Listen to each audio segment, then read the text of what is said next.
Collins, I be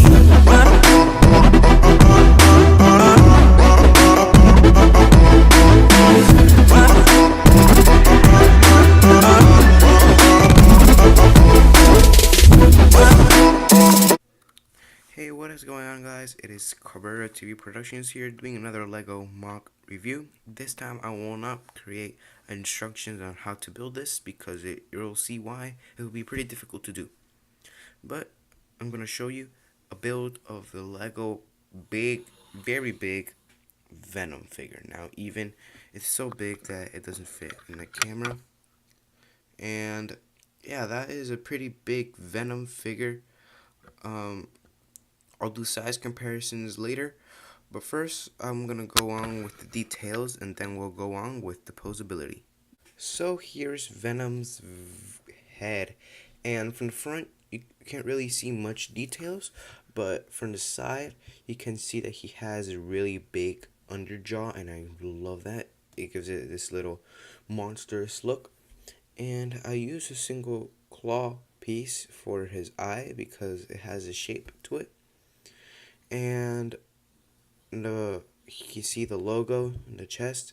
I didn't do much because I made this especially that when I'm moving it around, no piece falls off, so it's just like a regular action figure. So that's what I could do so it doesn't fall off. Here's the side, and not much in the back. I added this little piece to add some little details, but that's the most I could do. And the head can move. I'll do the posability later, but I just want to show you how the tongue is. And if we grab the tongue, this is the tongue right here. Self-explanatory, one little piece right here. And you can slide it in that. And this is on a ball joint, so you can move it around. And that's the tongue, and that looks really cool. It looks a lot like the comics, very similar to the comics. And yeah, that's the top. Now I'm gonna be going to the bottom area, and here's Venom's body and a little bit part of the legs, so I'll be showing the legs better later. And I really like the form of the body. It's a big top, and the bottom is skinny. It's usually how built up people are and look.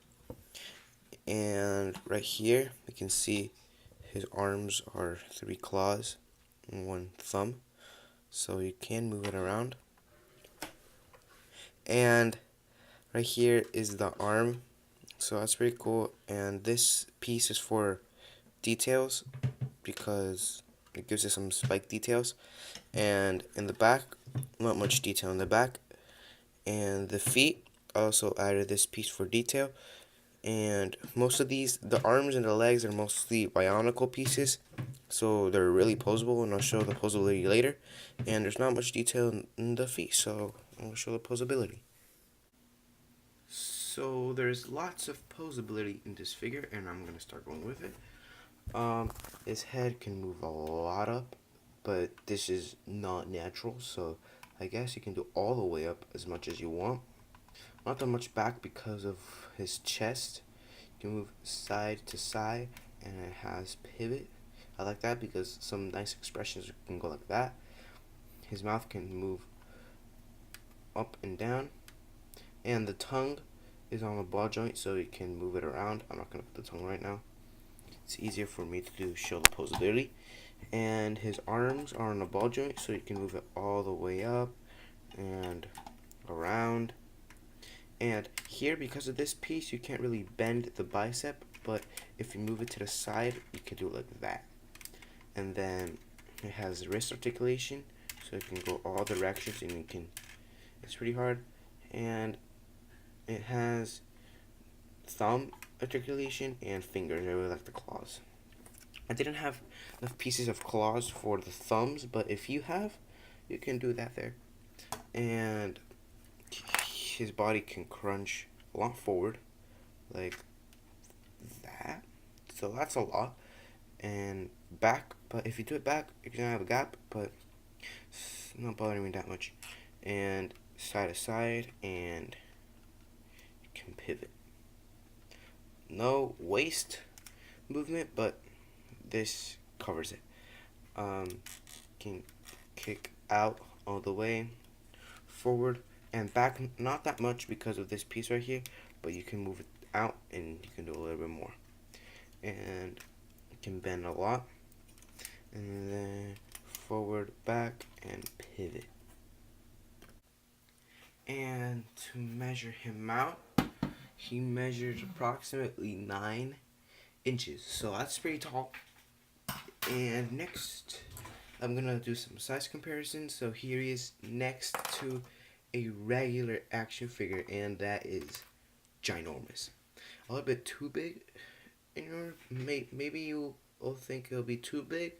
For me, it is too big, but I didn't build that Venom for comparing them to minifigures. I did it to compare it to action figures. Here he is next to a Spider-Man 6-inch action figure, and you can see the size comparison is good. That's what I wanted, and that's how I like it, because I'm comparing them to these two. And yeah, so size comparison is pretty good. And that is my review on this Venom figure. Don't forget to like and subscribe. And this is a posable figure, so I'm going to be showing off some poses I did with this figure. So, see you next time. Collins, I be